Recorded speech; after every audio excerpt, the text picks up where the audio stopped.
అందరికీ నమస్కారం అండి. వచ్చిన మీడియా మిత్రులందరికీ. జనరల్గా ఒక సినిమా రిలీజ్ అయిన తర్వాత ఎవరైనా పిలిస్తే వేణు పిలవంగానే వెంటనే రావాలనిపించింది.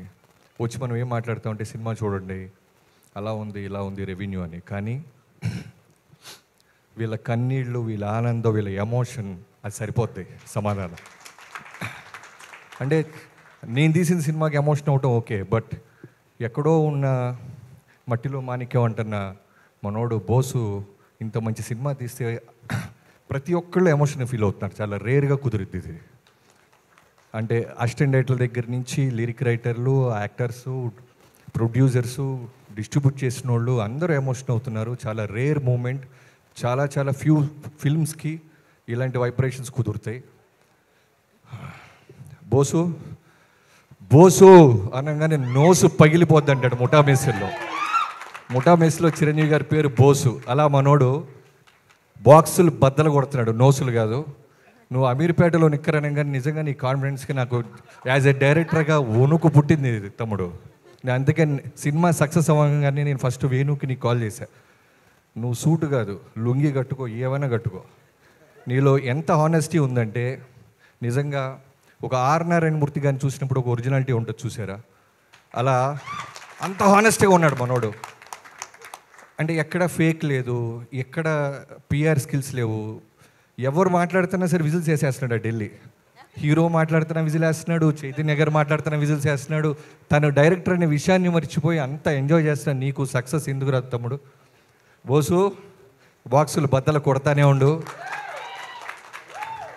వి love you so much. Venu, thanks for calling మీ. ఇక్కడికి రాగానే జనరల్గా నేను ఒక అరగంట ఉంటుంది అని చెప్పారు వేణు. నాకు వేణు చాలా ఇష్టం, అన్న అంటుంటాడు. సో రాగానే ఫస్ట్ నా రాంబాయికి మెసేజ్ చేశాను. మా ఇంట్లో ఫంక్షన్ ఉంది, రాంబాయి నేను రాలేను, చాలా ఎమోషనల్గా జరుగుతుంది, నన్ను క్షమించు. ఈ ఫ్యామిలీ ఫంక్షన్ ఇది ఇంకో ఫ్యామిలీ ఫంక్షన్లో నేను ఫ్యామిలీ పార్ట్ అయిపోయానని చెప్పాను. రిప్లై రాలేదు. రాంబాయ్ అర్థం చేసుకో.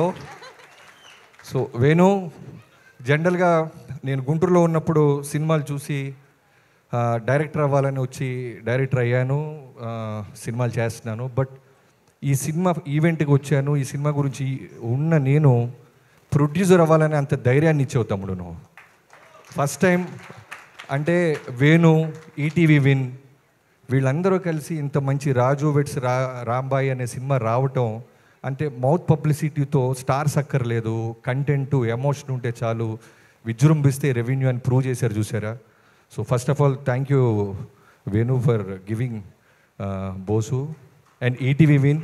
నితిన్ బ్రదర్, చాలా రోజుల నుంచి చూస్తున్నాను మిమ్మల్ని. మీరు ఎక్కడ స్టేజ్ ఎక్కినా సరే సక్సెస్ మీట్లోనే కనిపిస్తున్నారు. సో నీలో ఇందాక స్పీచ్లో మంచి రైటర్ కూడా ఉన్నారు తమ్ముడు.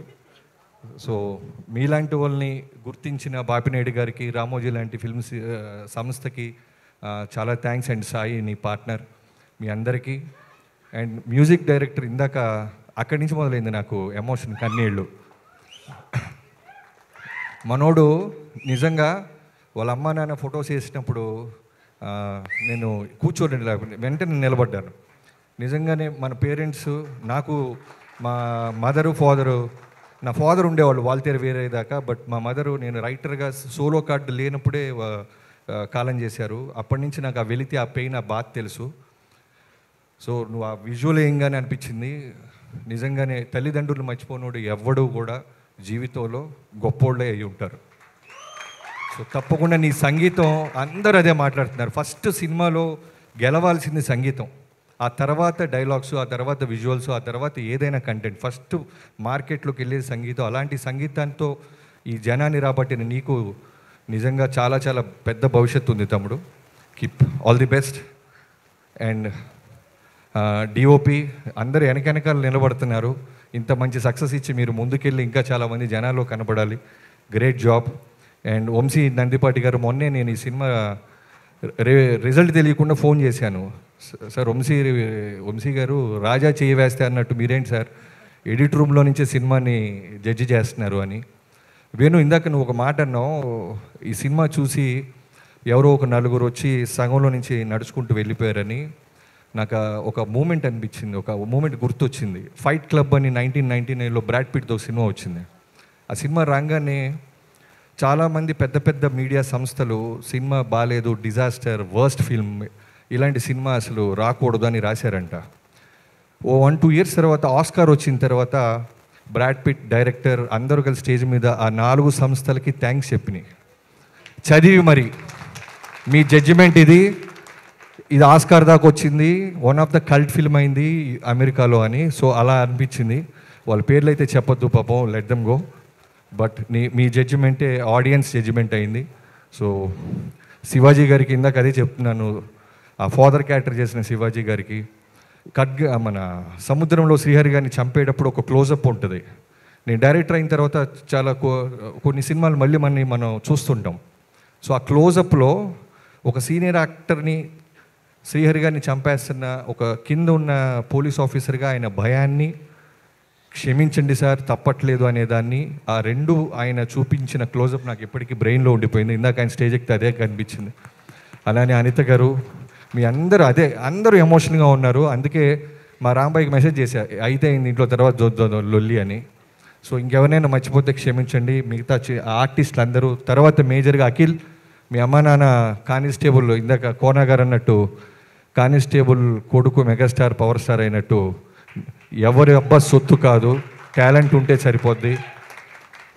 సో ఫోకస్డ్గా ఉంటే సరిపోద్ది. సక్సెస్ ఖచ్చితంగా ఏదో రోజు మనం వెతుక్కుంటూ వస్తానికి అఖిల్ కూడా వన్ ఆఫ్ ద రీజన్గా నిలబడ్డాడు. అండ్ రాంబాయి, నువ్వు భవిష్యత్తులో ఎన్ని సినిమాలు చేసినా రాంబాయి అంటే నువ్వే గుర్తొస్తావమ్మా.